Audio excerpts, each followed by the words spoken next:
Welcome to the top 10 open source first-person shooter games. Many people like the same video for role-playing games, and a promise is a promise. Remember that liking a video and writing a comment and sharing a video with friends is the bread and butter of the YouTube ecosystem. If you appreciate the work or want more of these videos, you know what to do. Anyways, let's go. Let's get started with Notic. Notic is a modern classic and surely the showcase open source shooter. The project started when the famous Quake 1 engine-based Nexus decided to use the name for a proprietary title. Notic is polished, especially in the map design and user interface department. It has 2 attacks per weapon and an arena-style single-player campaign, both Unreal Tournament style. It is relatively easy to find players to play against in Notic, but there seems to be little development activity. Second on the list, Rexuis. Rexuis is a project similar to Notic, yet seems to visually be closer to Nexus Classic. It has some game modes that are different from Notic, for example the co-op capable survival game mode. Most notable is the included Quake 1 single-player campaign made possible thanks to the GPL release of the map files. There is also an experimental original single-player campaign which feels very much like the survival game mode and is quite harsh. And there is a survival game mode campaign. I like best that Rexuis is distributed on itch and GameJolt. In theory, this should lead to a steady influx of newbies to frag. It is also nice that servers are backwards compatible with Nexus Classic. Our third FPS is based on another engine, Red Eclipse. Based on the Cube 2/Sauerbraten engine, or rather its descendant Tesseract, Red Eclipse is yet another sci-fi FPS. Different from common Quake-based shooters, Red Eclipse has double jump instead of bunny hopping, and movement mid-air is somewhat jagged and floaty at the same time. No rocket jumping, instead original weapon design, lots of maps thanks to the Cube engine typical live level editor, and an active mapping community is what you will find. Unfortunately, finding an active server is a challenge, and bots behave weirdly, having to painfully relearn new levels. Number 4 is Open Arena. Open Arena is basically Quake-free arena with all of its glorious pacing and gameplay, but more chaos. Art assets are all over the place, from Tux cosplay to Space Marine to furry to wizard bikini model. Yet in their chaos, the art feels consistent. The main weak point is the music, since submissions are limited by strict rules that try to ensure working with music sources is not just possible but also easy. There is a single-player arena campaign, weapons are Q3A style simple with one attack mode only, and there's many player models to choose from. No new open arena releases came out in many years and development is slowly ongoing. It looks like there are a handful of populated servers and bots can be very challenging. Next shooter in line, Trepidation.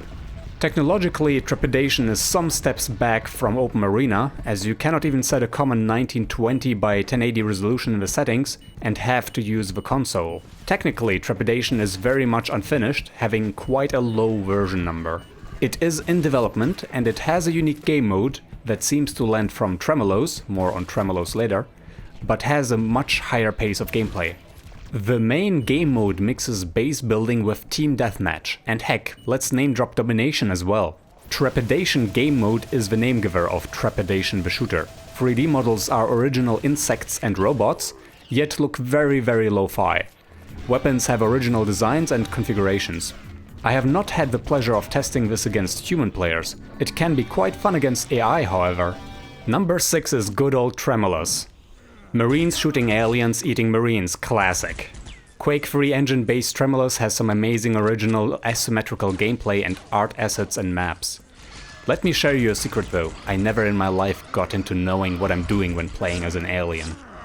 Base building science fiction Alien vs Terrans, that's the short version. The long version is that currently few play it, and getting bots to work locally is uneasy, also not easy. And they are not very good because the game is relatively complex. That is why Trepidation bots fail less, because the game rules are more relaxed.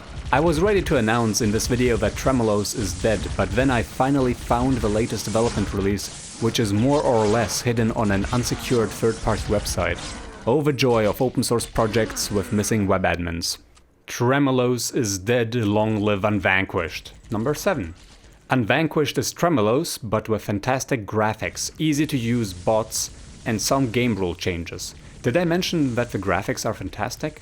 Few seem to play it, but at least some servers with bots are running, and if you really have to, you can easily add bots to your local game as well.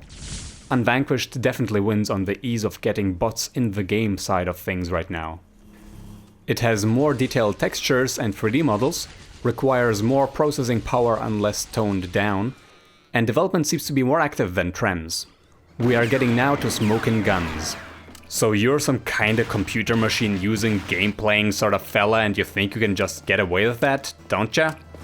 Well yeah, you will. Smoking Guns is a spaghetti western shooter with very old graphics but very consistent style.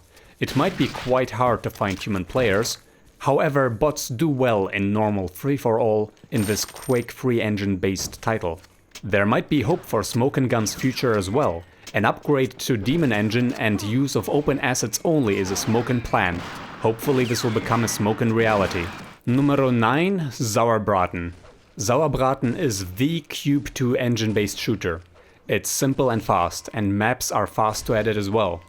Insta-CTF is a joy to play. The only thing that becomes a problem after a while are the notification sounds. Beep, beep, beep, beep. People are still playing it, it's good for a quick dose of adrenaline. Some assets are still non-free and it doesn't look like any official effort exists to fix that, unfortunately. Or any official development effort for that matter. Some single-player missions do exist. They are perhaps the most advanced a single-player campaign has to offer in open-source gaming. There are messages mid-mission. Rather than getting dropped into a battlefield and having to fight through it, monologues are actually scripted for the player to enjoy or be annoyed of having to wait through. Interactions are somewhat limited, yet this is as good as it gets right now.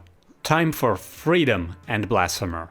Freedom and Blasphemer are based on Doom and Hexen, however when using the free and open source assets together with a modern open source ID tech based engine, actual full single player campaigns with a meaty amount of missions are available at near modern gameplay. This is only relevant if you as a player are able to overcome possible discomfort with billboard enemies and a high dosage of sprite graphics.